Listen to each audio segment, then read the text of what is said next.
Welcome back, I'm Smikey, and today we will be refinishing my wife's rims.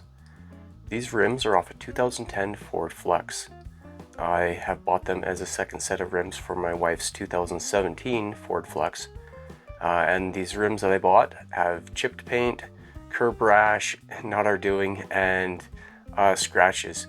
So I'm trying to refinish them as a cheaper alternative to buying new rims and as a longer lasting method than some of the other methods we could use to refinish the rims.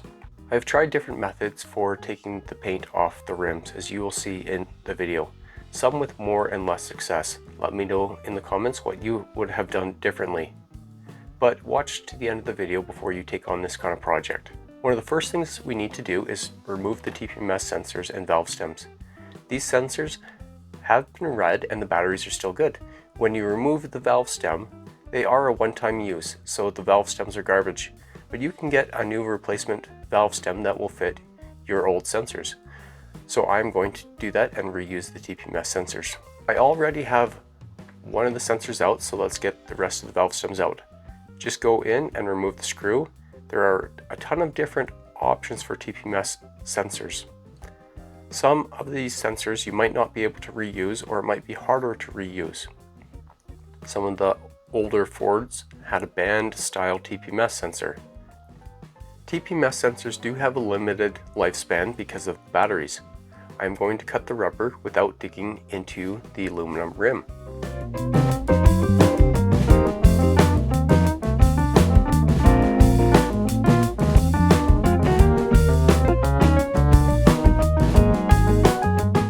Then you can take out the valve stem, knock out the center caps, and you can do that by tapping on it with a tool.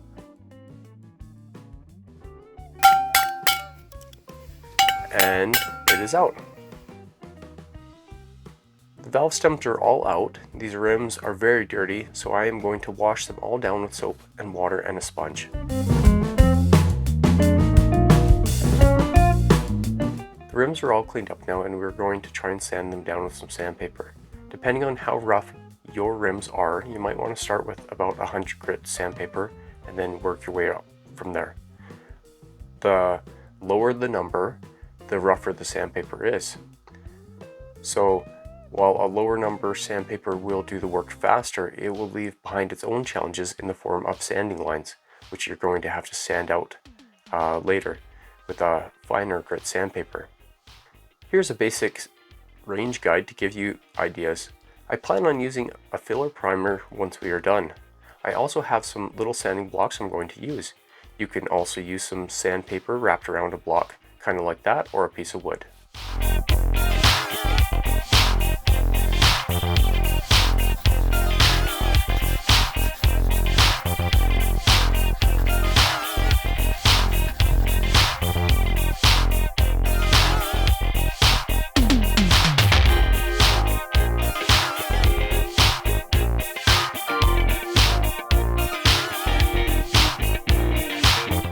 It was at this point that I realized that this was not the method for me. I would not be able to achieve the results that I wanted in the time frame that I was willing to commit to. And I'd realized that with the amount of time that I'd already spent, that these rims, for a second set of rims, weren't looking that bad anymore. But it was too late to turn back now. Some guy had just sanded one of my 4 rims, and I've got one of the 4-wheeled Ford Flex models. So, time to shift tactics. I had a cheap sandblaster gun from Princess Auto. A sandblaster uses compressed air to shoot a material or media at your surface that you are trying to take down. You are able to strip away rust or paint, and if set up properly, it doesn't take away your base material much. I am using a sodium bicarbonate media. This is one of the least hazardous medias, in my opinion.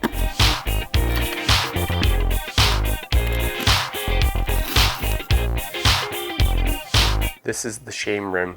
Yeah, you know what you did. I have had limited success using the sandblaster in the past, but it had to be faster than sanding the rims, right? No, I don't know what I was doing wrong, but it took a very long time to take off the top coat, and then an even longer time to actually break through the primer on the rims. And this sandblaster that I was using did not come with different nozzles on the end of the gun, and I was using a massive compressor at 120 psi that was more than capable of keeping up with volume demand for the sandblaster.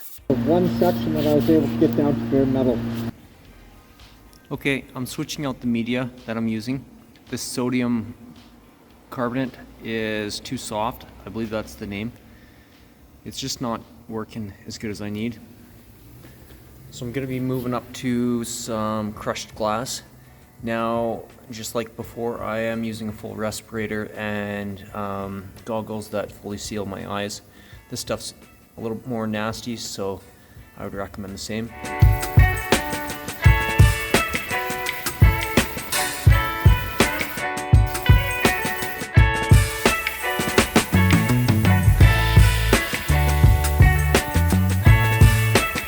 This media was a big improvement, but I still felt like it was taking too long. I had a limited amount of time that I was willing to spend working on the rims and a limited amount of time that I could spend working on them. So it's time to change tactics again. I ended up taking the rims to a commercial place that you could rent to sandblast, and this is how they turned out. So pretty good. There is a little bit of a texture on here. So right off the bat, what I'm going to do is hit this with some primer not on the rim face and see how that texture comes out, if we need to sand it or not. So I sandblasted all the way around the rims. On the inside, we had corrosion on the inside. This is what I will be using for paint. I've got some general purpose sandable primer. So that would be for the inside of the rim or the back of the rim face. I've got some 1K high build primer that's got a little bit of filler in it. So that's what I was thinking of using for the rim face itself. I've got just a black paint, and then I've got a 2K clear coat. So this is the stuff where you take this out, you put it on the bottom and you activate it, and then you only have a limited amount of working time.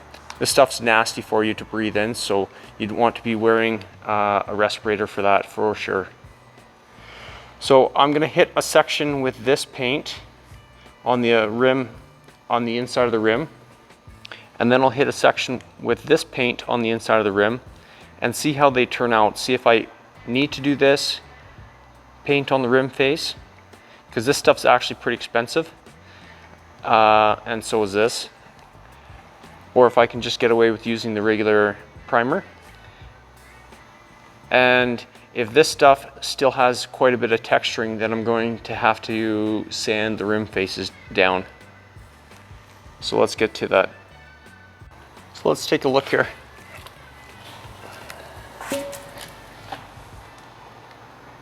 With that high build primer, you can definitely see the texturing on the rim here.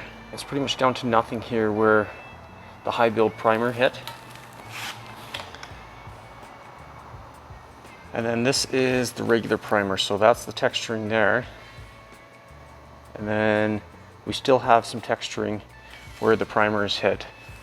So I think my plan is hit the rim faces with the high build primer, hit everything else with the regular cheap primer. Let's get started painting. I am going to put some music on and run a time lapse. I did follow the recommended dry time for the painted primer. I think the total amount of time for the day was 8 or 10 hours.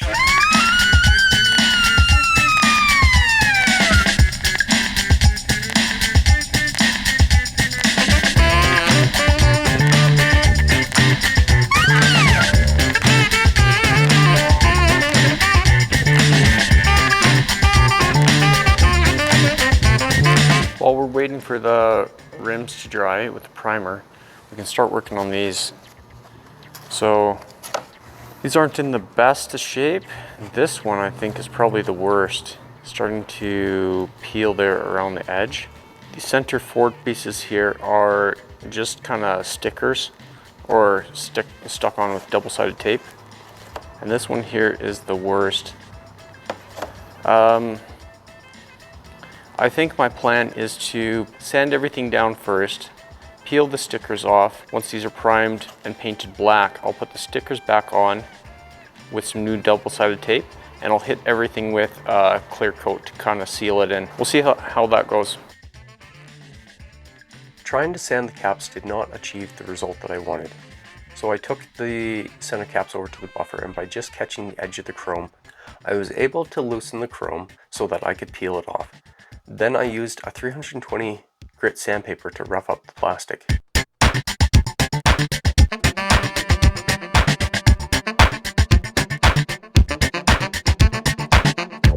Then on to remove the logo. The logo are a tin piece stuck to the cap. Removing them caused them to bend, and so we'll see what I can do when I put them back on. The 30-minute dry time for a top coat is finished. So this is the high build primer. That's 2 coats of it. Now you can kind of see a little bit of orange peel or even sandblasting profile underneath the paint. Really, you could top coat this and then go on and put on a clear coat. I have some more primer, which is the cheaper primer. So what I'm going to do is sand it down to this stage so the high build fills in the profile, and you can see right there the sandblasting profile on this spoke right there. So the high build is filling in all those sandblasting imperfections or the profile that was left by the media. And now I'm going to hit the whole rim with the cheap primer over top.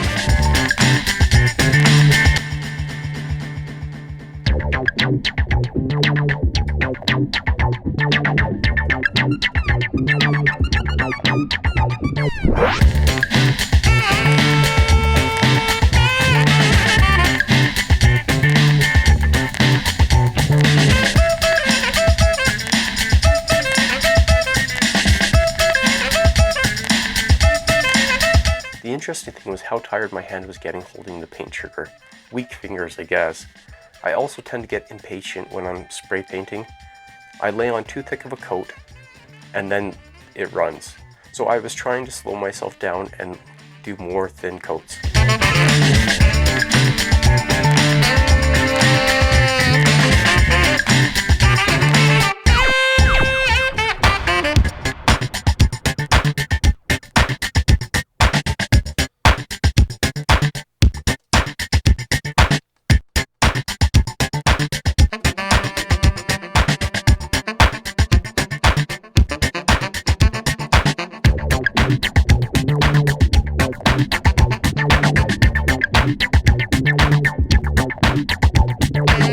Alright, the backs of the rims are painted, and it's been long enough that we can set them down.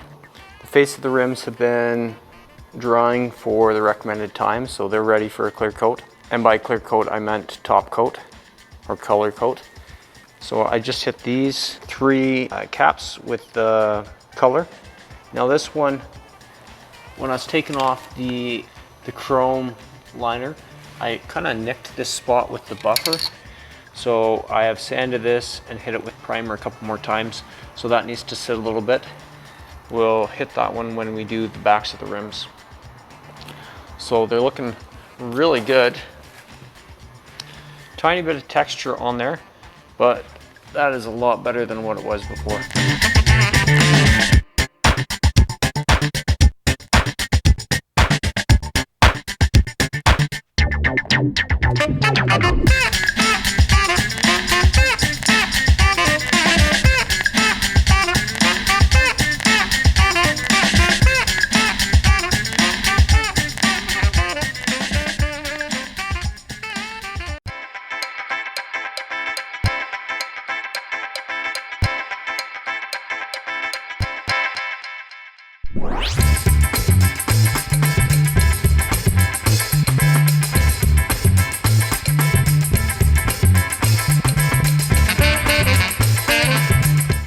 This is 2 coats of paint on the top.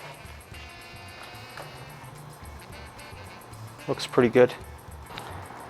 So going in, I found the best method for painting was coming in, spraying that section there, doing the inside profiles, and then over here, and then doing the tops.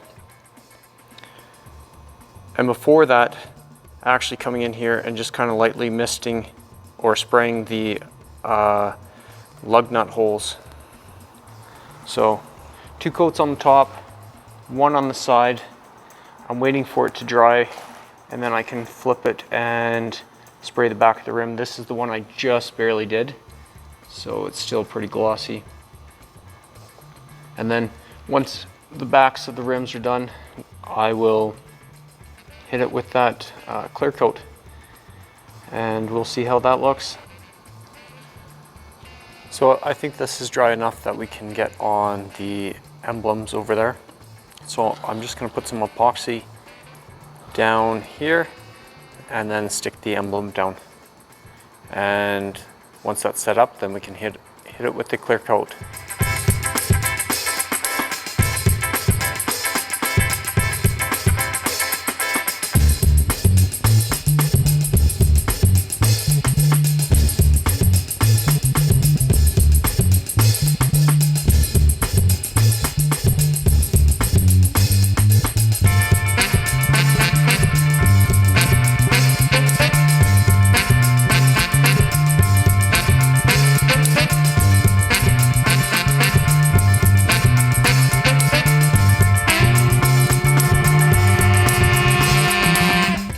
So these are the supplies that we used. 3 cans of the cheap primer, 2 cans of the high build primer, 7 cans of the black paint,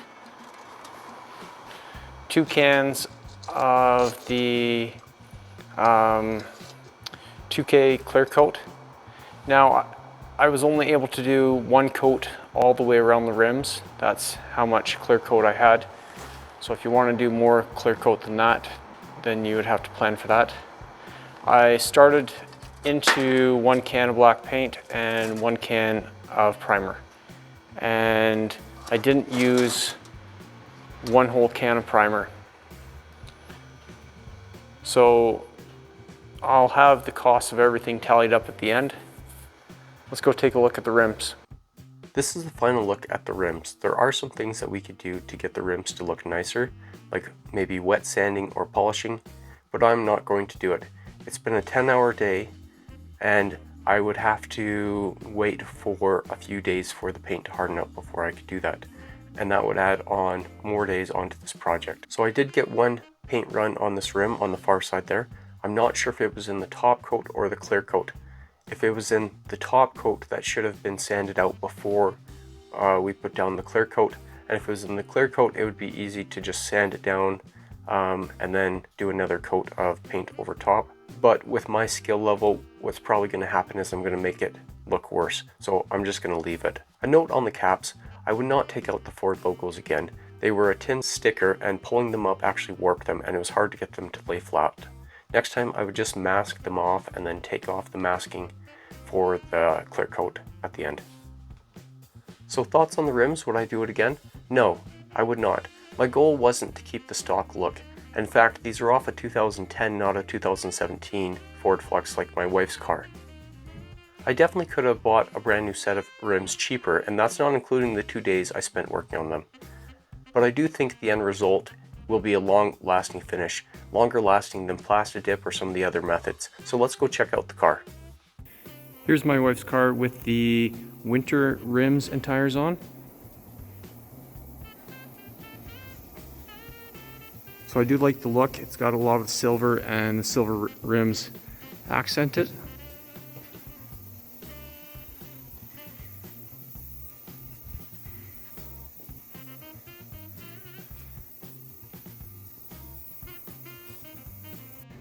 Here are the summer rims and summer tires. These are the ones that we painted. I really like the look of this as well. So let me know down in the comments what you prefer better, the chromed silver rims or the black rims.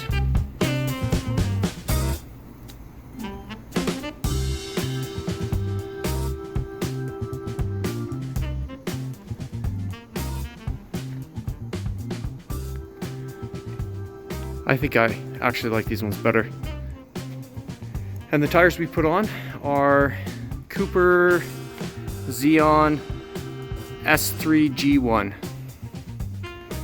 That is one big tire. Well, thanks for watching and coming along on the repair experience. I'll catch you in the next one.